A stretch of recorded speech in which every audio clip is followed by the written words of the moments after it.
Hello hi എല്ലാവർക്കും നമസ്കാരം. എന്തുകൊണ്ട് വിശേഷം? എല്ലാവർക്കും സുഖമല്ലേ? നമ്മളിന്ന് കുക്കിംഗ് വീഡിയോ ആയിട്ടല്ല വന്നത് കേട്ടോ. ഞാൻ ഓൾറെഡി ഇത് ചിക്കൻ സമൂസ ഉണ്ടാക്കാൻ വേണ്ടി എടുക്കുന്ന മസാല ഇത് ഞാൻ യൂട്യൂബിൽ അപ്ലോഡ് ചെയ്തിട്ടുണ്ട്. പക്ഷേ നിങ്ങളോട് എനിക്കിപ്പോൾ ഒരു ഓർമ്മ വന്ന ആ ഓർമ്മ പങ്കുവയ്ക്കാൻ വന്നതാണ്. ഇത് നിങ്ങളുടെ നാട്ടിലെവിടെയെങ്കിലും ഉണ്ടോ? അതായത് ഇതുപോലെ വെജിറ്റബിള്, ചിക്കൻ, മുട്ട ഇതെല്ലാം കൂടി ഇട്ട്, പൊറോട്ട ഇതെല്ലാം കൂടി ഇട്ട് കല്ലിലിട്ട് കൊത്തി കൊത്തി കൊത്തി കൊത്തി എണ്ണയൊക്കെ ഒഴിച്ച് കൊത്തി ഇതെങ്ങനെ ആക്കിയെടുക്കുന്ന നല്ല ടേസ്റ്റി ആയിട്ടുള്ള അല്ലേ? അത് കറക്റ്റായിട്ട് ഞാൻ പറയാനാണെങ്കിൽ ഞാൻ കൊല്ലം ജില്ലക്കാരനാണ്.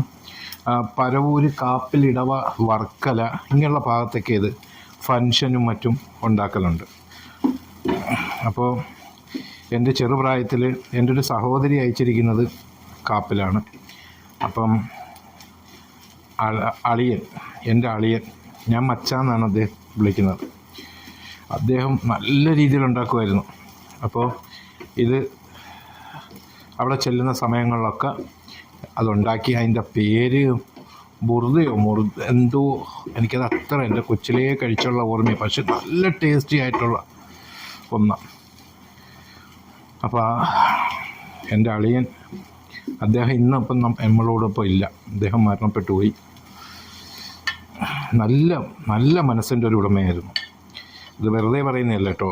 ജീവിച്ചിരിക്കുമ്പം ആൾക്കാരെ മോശമായി ചിത്രീകരിക്കാൻ നോക്കി മരിച്ചതിന് ശേഷം മാലാഖയോളം ഉയർത്തുന്ന നമ്മുടെ കേരളത്തിൽ അല്ലേ, അതിൻ്റെയൊക്കെ ഉദാഹരണങ്ങൾ ഒരുപാടുണ്ട്. ബഹുമാനപ്പെട്ട നമ്മുടെ ഉമ്മൻചാണ്ടി സാറ് നല്ലൊരു നേതാവായിരുന്നു, നല്ല മനുഷ്യത്വമുള്ളൊരു നേതാവായിരുന്നു. നമുക്ക് പാർട്ടി നോക്കാതെ തന്നെ അദ്ദേഹത്തിനെ വെച്ച് പറയുകയാണെങ്കിൽ, അദ്ദേഹം ജീവിച്ചിരുന്നപ്പോൾ അദ്ദേഹത്തിന് എങ്ങനെയൊക്കെ അദ്ദേഹത്തിനെ അപമാനിക്കാൻ ശ്രമിച്ചു നമ്മുടെ സമൂഹം, നമ്മൾ ഉൾപ്പെടുന്ന നമ്മുടെ സമൂഹത്തെ അല്ലേ? മരിച്ചതിന് ശേഷം അദ്ദേഹത്തെ പറ്റി മാലാഖയോളം ഉപമിച്ചിട്ട് കാര്യമുണ്ടോ?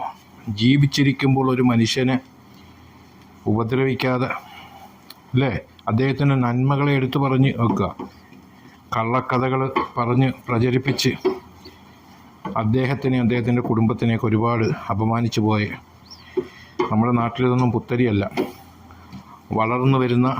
ഇന്നും വളർന്നു വരുന്ന ചില നേതാക്കന്മാരെ